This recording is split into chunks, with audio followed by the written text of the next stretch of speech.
तो आइए शुरू करते हैं। ये हैं आपके question answer lesson number 13 the muddle head from Petushki. तो देखिए question number 3, write the clothes he mixed up with. वे कपड़े बताने हैं आपने, इसका मेंशन करना है जो कपड़े वो मिक्सअप कर दिया उसने। तो एक उन्होंने लिखा हुआ है बुक में, ही वोर his mittens on his toes. उसने अपने पैरों में नीचे टखनों में पहन लिया था ग्लोव्स को। हाथ में पहनने वाले जो दस्ताने थे वो पैरों में पहन लिए। दूसरा पॉइंट मैंने इसमें लिखा हुआ है, वो क्या भूल गया था, forgot to wear his collar. अपने कॉलर पहनने भूल गया था। He tied his tie around his waist. वो टाई को अपनी वेस्ट पे उसने क्या कर लिया था, बांध लिया था, गले में बांधने की बजाय। डी देखिए, वोर हिज कोट इनसाइड आउट। उल्टा कोट पहन लिया। ई देखिए, put A sauce pan on his head. एक फ्राई पैन जो है, सॉस पैन, सॉस बनाने वाला जो पैन था, उसने अपने सिर में उसको डाल लिया। ये उसने काम किए। तो right the clothes he mixed up. तो मिक्सअप क्या किया उन्होंने कपड़ों के बारे में, वो इसमें मैंने लिख दिया है। आगे देखिए क्वेश्चन नंबर 4। क्वेश्चन नंबर 4 में आपका दिया हुआ है, what did muddle head do. Muddle head ने क्या किया। At lunch time, lunch time में उसने क्या किया। At lunch time he scratched a piece of bread. Bread का पीस उसने स्क्रैच किया, जैसे बटर को स्क्रैच करते हैं। And spread some butter on his head, और सिर में बटर लगा लिया। तो ये उसने काम किया। तो मैंने इसके ABCD जो चारों हैं वो यहीं पे आंसर दिए हुए हैं, क्योंकि आपकी जो लाइनें थी छोटी थी तो आगे पीछे करके इसी में आपके आंसर दिए हुए। बी देखिए, बी क्वेश्चन देखिए पहले। At bed time, bed time में मडल हेड ने क्या किया। तो he put his walking stick to bed. जो वॉकिंग स्टिक थी उसने वो बेड पर रख दी। And he stood in the rack instead, और उसकी बजाय अपने आप वो जो रैक था उसमें खड़ा हो गया। सी देखिए, एट द कैफ़े, कैफ़े में उसने क्या किया। He asked for a railway ticket. Cafe में जाके, जहाँ चाय पानी पीते हैं, वहाँ जाके वो रेलवे टिकट मांग रहा था। डी देखिए, at the ticket office, ticket office पे क्या किया। He asked for a slice of T and A cup of bread. वहाँ पे स्लाइस ऑफ टी मांग रहा है, चाय मांग रहा है, और एक ब्रेड का कप मांग रहा है। ब्रेड का स्लाइस नहीं कह रहा है, स्लाइस कप को कह रहा है, चाय को, और कप को वो ब्रेड कह रहा है। तो ऐसा उल्टा सीधा वो सब काम किए जा रहा था। आगे देखिए क्वेश्चन नंबर 5 और 6 रिटन क्वेश्चन आंसर हैं। ये मैं बाद में कराऊंगा क्योंकि थोड़े लेंथी हैं रिटन में। तो अभी आप स्क्रीन पे देखिए, क्वेश्चन नंबर 7 आपके सामने है। वैसे तो आप चाहें तो स्क्रीनशॉट ले सकते हैं इसका, लेकिन समझ में आना ज़रूरी है, तो मैं अभी आपको समझा रहा हूँ। तो देखिए, complete the summary of the poem given below. नीचे समरी दी गई है, इसको कंप्लीट करना है। The poem is about a man from Petushki. ये पेटुस्की से था ये आदमी। ही इज़ कन्फ्यूज्ड मैन, वे कन्फ्यूज आदमी था। He wears his mittens on his toes. वे हाथ में पहनने वाले जो ग्लव्स थे उनको पैर में पहन रहा था। He forgets his collar in his haste. जल्दबाजी में क्या है, वो कॉलर भूल गया पहन के आना। He puts on his coat inside out. उसने अपने कोट को उल्टा पहन लिया था। He ties his tie around his waist. उसने अपने टाई को वेस्ट पे बांध लिया, जहाँ बेल्ट बांधते ऐसे। इंस्टेड ऑफ ए हैट, एक हैट की बजाय ही वेयर्स ए सॉस पैन। एक होता ना सॉस बनाने वाला एक पैन, जिसको पतीला बोलते हैं हम, उसने उसको सिर में पहन लिया।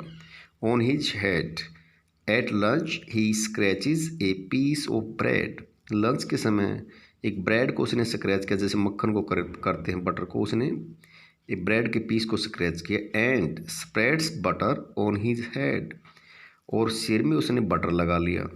He himself stands in the rack, वह खुद तो रैक में खड़ा हो गया। And puts his walking stick to bed, और वॉकिंग स्टिक जो थी, जो रैक में रखनी थी, उसको उसने बेड पे लेटा दिया।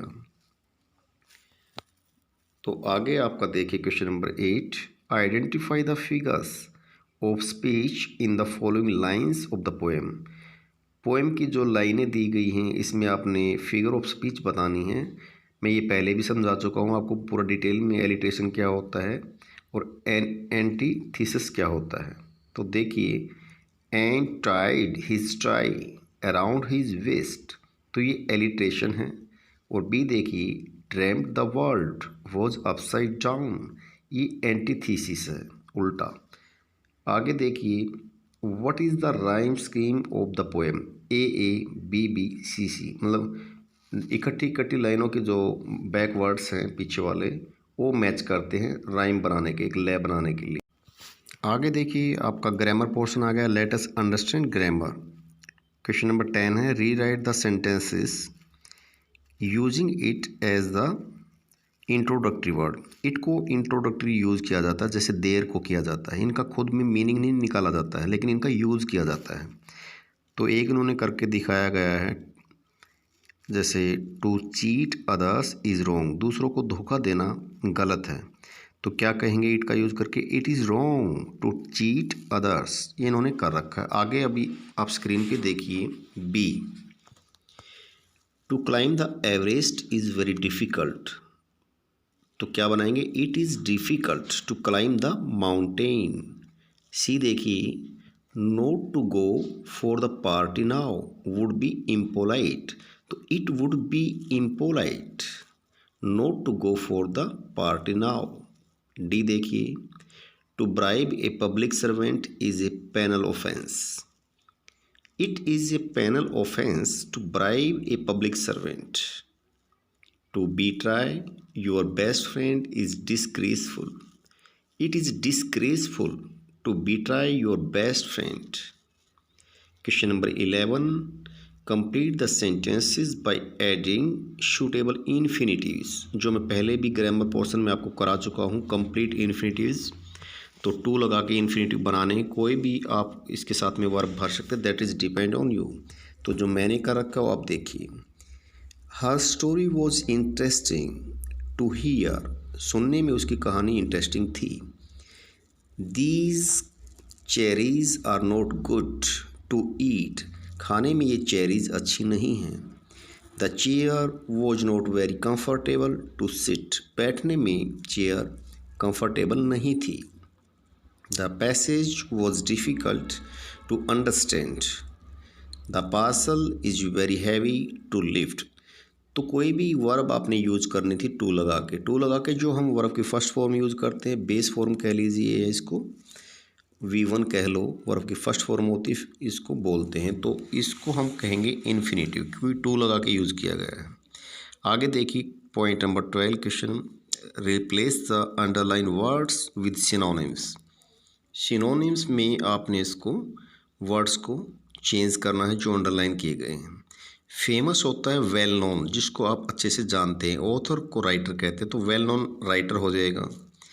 बी देखिए, this pair of shoes are not suitable, suitable का हो जाएगा अप्रोप्रिएट, और फंक्शन का हो जाएगा इवेंट।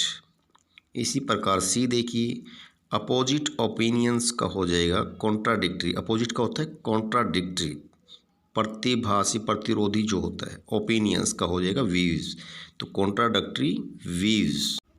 आगे डी देखिएगा, एनी बिलीव्स, बिलीव्स का क्या हो जाएगा एज्यूम्स, ASSUMES, एज्यूम्स। फिर अंडरलाइन कर रखा है डी में फॉल्टी, फॉल्टी का क्या हो जाएगा डिफेक्टिव। अब ई देखिए, डेंजरस का क्या होगा रिस्की, डेंजरस रिस्की। फिर है एसेंट, एसेंट का राइज, डिसेंट का ड्रॉप। इस प्रकार से क्वेश्चन नंबर 3 में है, replace the underlined words with antonyms. नीचे जो अंडरलाइन वर्ड्स हैं इनको आपने एंटोनिम बनाने हैं।